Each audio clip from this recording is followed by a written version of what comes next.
Well, here it is, folks. This is my newest build. We'll get into that a little bit later. But this is a macroalgae build, and it is a 3-gallon Pico style tank. This tank was formerly a aquaponics tank that I decided to reuse for this build.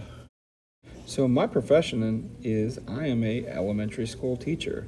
So this tank was designed and built by this young man, who is a 5th grade student of mine.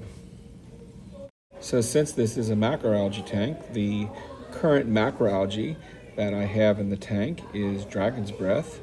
It's a nice red algae with a kind of fluorescent yellow to orange tips. The tank has been set up for about a month, and it is doing nicely in here. The color is good, and we are seeing some new growth. The other plant we have in here is a mangrove. We live in Florida, so why not?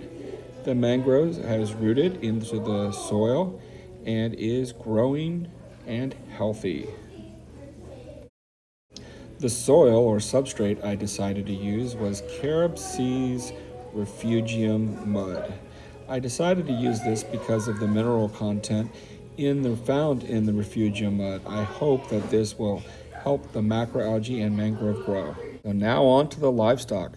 For the first livestock I'm going to go over, we went with a purple discoma mushroom. With the white light and the low flow, this mushroom looks great. The next livestock is the starfish. Now, we collected this starfish about 3 years ago at the beach.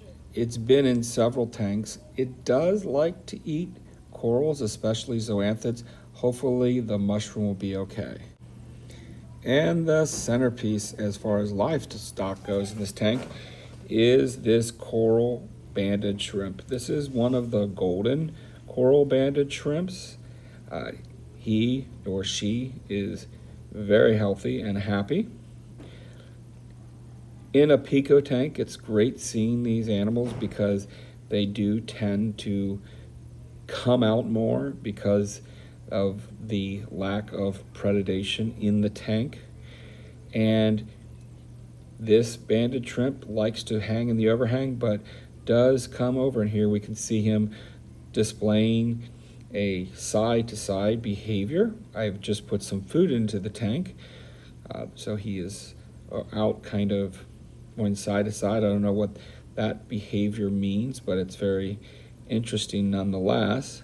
And here we see he's found the food and he's put it in his mouth and he's just chomping down on it. What the food I have fed him is a P. mysis pellet food, and he seems to enjoy it very much. Now that he has his piece of food, he's going to kind of go back upside down and kind of go back in front of his cave and enjoy his breakfast. Once again, this is one of the advantages of having a Pico tank, is that this type of behavior and you'll notice the smaller things that you wouldn't notice in a larger tank where they would get lost.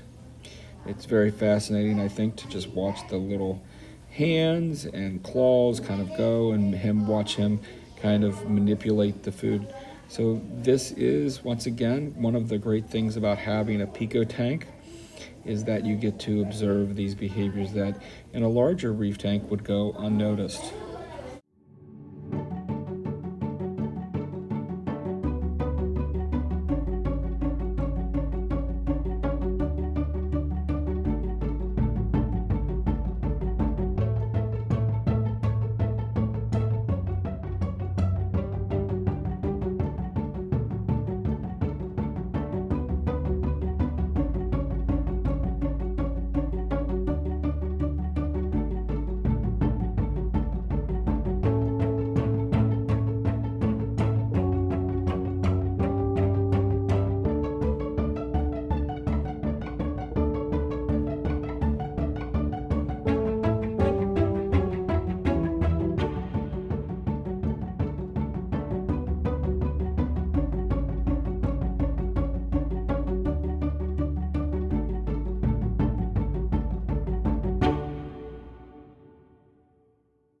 So let's talk a little bit about the equipment on this tank. I have a Reef Breeders Pico LED refugium light. I did a full unboxing review of this light, so if you'd like to see it, go check it out on my channel. For filtration, I have a little hang on the back filter from Amazon with some aquachar and some bio balls in it for filtration and water movement.